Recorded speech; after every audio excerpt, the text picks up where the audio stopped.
నమస్కారం run TV తెలుగుకి స్వాగతం. నేనే మీ షల్లిప్రియ.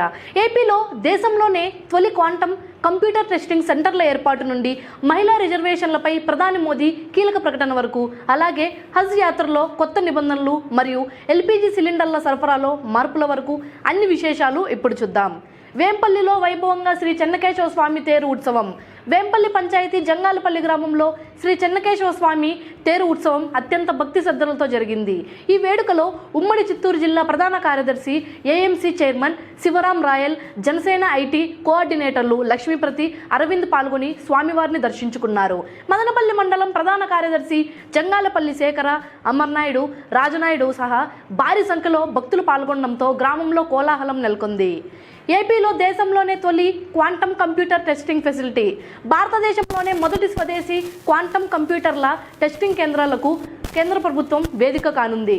గన్నవరంలోని మేధా టవర్స్, అమరావతి ఎస్ఆర్ఎం విశ్వవిద్యాలయంలో వీటిని ప్రపంచ క్వాంటం దినోత్సవం సందర్భంగా రేపు అనగా ఏప్రిల్ 14న సీఎం చంద్రబాబు ప్రారంభించనున్నారు. క్వాంటం హార్డ్వేర్ను పరీక్షించే సామర్థ్యం ఉన్న తొలి రాష్ట్రంగా ఏపీ చరిత్ర సృష్టించబోతోంది.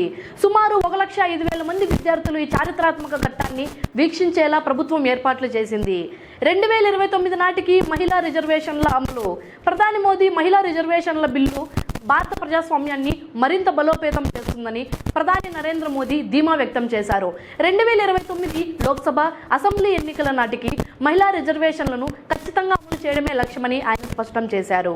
ఈ చట్టంపై చర్చించేందుకు ఈ నెల 16 నుండి 3 రోజుల పాటు పార్లమెంటు ప్రత్యేకంగా సమావేశం కానుంది. ఈ మేరకు అన్ని రాజకీయ పార్టీలు ఏకతాటిపైకి రావాలని కోరుతూ ఎంపీలకు మోదీ లేఖలు రాశారు. హజ్ యాత్రపై సౌదీ ప్రభుత్వం కఠిన ఆంక్షలు. హజ్ యాత్రకు వెళ్లే యాత్రికుల కోసం సౌదీ అరేబియా ప్రభుత్వం కొత్త నిబంధనలు జారీ చేసింది. ఏప్రిల్ 13 నుండి అధికారిక అనుమతి పత్రాలు లేని వారు మక్కాలోకి ప్రవేశించకుండా నిషేధం విధించింది. రద్దీని నియంత్రించి భద్రతను పర్యవేక్షించేందుకు ఈ నిర్ణయం తీసుకున్నట్లు అధికారులు తెలిపారు. ఉమ్రా వీసాలపై ఉన్నవారు ఏప్రిల్ 18లోగా దేశం విడిచి వెళ్లాలని, మే 31 వరకు కొత్త ఉమ్రా పర్మిట్లు నిలిపివేస్తున్నట్లు సౌదీ స్పష్టం చేసింది. దేశంలో ఎల్పీజీ సిలిండర్ల జోరు. పశ్చిమాసియా ఉద్రిక్తతల వల్ల ఎల్పీజీ దిగుమతులపై ప్రభావం పడడంతో ప్రభుత్వం కీలక నిర్ణయం తీసుకుంది. గృహ వినియోగదారులకు ఇబ్బంది కలగకుండా 5 కిలోల చిన్న సిలిండర్ సరఫరాను భారీగా పెంచింది. గత కొద్ది రోజులుగా రోజువారీ విక్రయాలు 1,00,000 యూనిట్లు దాటడం గమనార్హం. వలస కార్మికులు, తక్కువ ఆదాయ వర్గాలకు ఇవి ఎంతో ఊరటనిస్తున్నాయి. ఇదే సమయంలో పైపుడ్ న్యాచురల్ గ్యాస్, పిఎన్జీ కనెక్షన్ల సంఖ్యను కూడా ప్రభుత్వం వేగంగా పెంచుతోంది. చూసారుగా ఇవాల్టి విశేషాలు. 2029 మహిళా రిజర్వేషన్ల అమలుపై కింద కామెంట్ చేయండి. మరిన్ని తాజా అప్డేట్స్ కోసం చూస్తూనే ఉండండి రన్ టీవీ తెలుగు. నేనే మీ షల్లిప్రియ. నమస్కారం.